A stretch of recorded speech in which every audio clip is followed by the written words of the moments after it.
Let's now go to Mark White, our Homeland Security Editor, to talk about the migration. Mark, we've had three hits of migration news today. First of all, that astonishing admission from Rishi Sunak this morning on the Rwanda flights not taken off. Then the legal migration data came in. And then we've also had some figures on rocketing asylum data. Tell us more.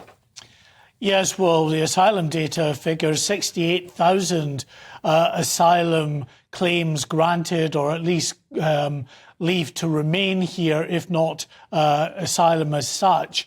And that's the biggest increase for some 40 years. So that's an issue of concern, absolutely. The issue of concern around the Rwanda flights is, of course, that admission from Rishi Sunak in his round of interviews this morning that we might not get any flights.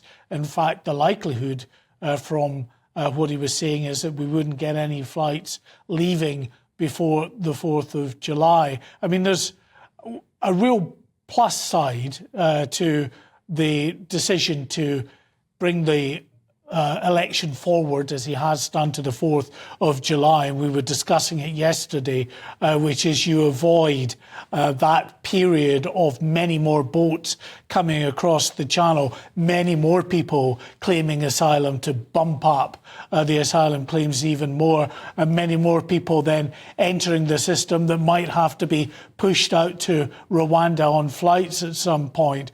And that is by avoiding the flat cam conditions of late July, August and September, then you perhaps don't see the numbers coming across as high as potentially we are seeing at the moment. Because, Martin, we're about 36, 37% up on where we were last year. And tomorrow, according to my sources down in Dover, we're looking at a pretty good day in the English Channel, and we are only 121 off reaching that figure of 10,000, which is a milestone figure so early in the year to reach. So if that comes on the very week that Rishi Sunak calls the election, that's going to be bad news for him.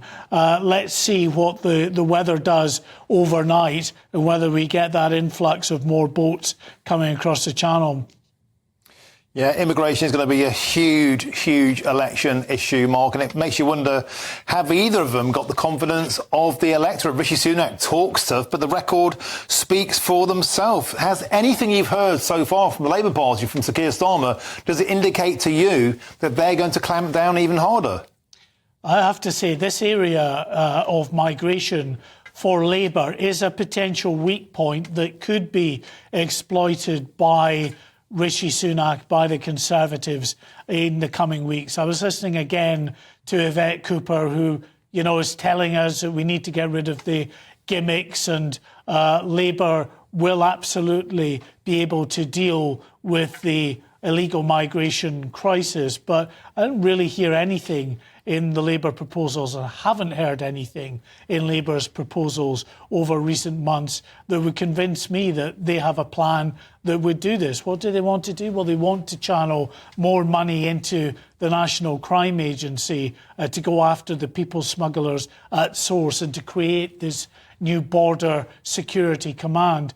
Well, yeah, you can, you know, play about with the way in which the investigations and operations are commanded. Is that going to bring the results that you want in the form of dismantling these people smuggling gangs? I don't think so. It's a multi-million-pound industry that has a sophisticated supply chain in operation now, and no end of people willing to come in every time one particular group are taken out by law enforcement, a bit like we see with the drugs trade. It's well established now internationally, this human trafficking, the smuggling operation right around the world.